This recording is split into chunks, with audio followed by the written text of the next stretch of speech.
Well, you can see I've mounted Cleo here this morning. And good morning and welcome to Captiva Farms in Wakefield. We've just taken a half-an-hour lesson to kind of get more comfortable and familiar with the horse. And I'm joined with one of the owners here, Craig Kloster. Thanks so much for having us here this morning. This is an absolute beautiful spot you guys have.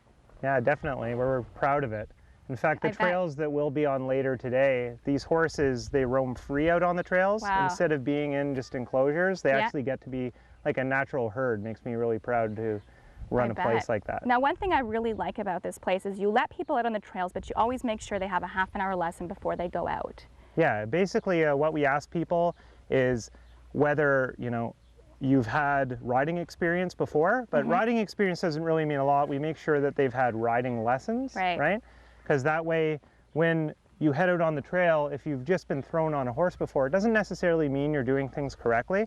There's a lot of things you can do wrong, giving the horse wrong commands and even trying to punish a horse for giving them a wrong command that's psychologically bad for the horse. Okay. So we want to make sure that our clients are safe on the trails as well as that our horses aren't being mistreated. That's right. Because you can make a lot of mistakes with dogs or horses that'll really affect them psychologically.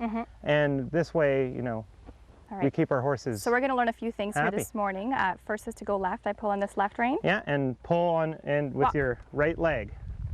Walk. A lot of places only teach you how to ride just with your reins. Here, if you're really nervous, maybe you don't really get a lot of leg control, but I'd say about 70% of people at least can really get the legs down for steering, which is important.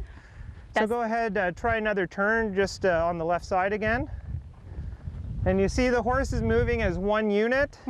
So when you're steering a horse and you turn with your leg and the rein, you're moving nice and smooth like I am now. If you just turn the head, then the horse has to catch up with their legs, right? And that strains the neck and it can strain their shoulders. Yeah. So we need to make sure people are moving. Also, your posture not only keeps you on the horse, right? Yeah. But your posture is keeping the horse's back comfortable.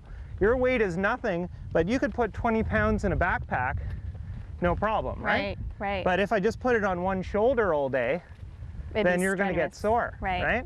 And now holding the reins is also very important. That's right.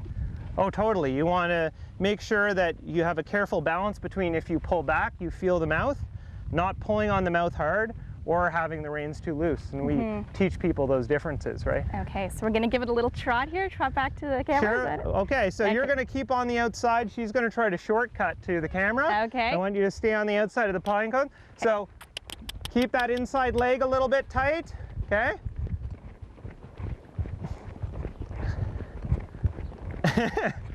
How's that? It's all right. The legs are coming a little bit too far forward, but your posture's pretty good.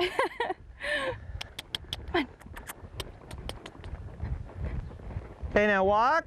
Walk. Yeah. Good. So it's you're keeping that back straight, which is really important, and you're not gripping with your thighs. Perfect. Well, we're going to continue this lesson. When we come back, we're going to hit the trail, so stay with us. Lots more here from Captiva Farms in Wakefield on CTV Morning Live. Come on, Chloe.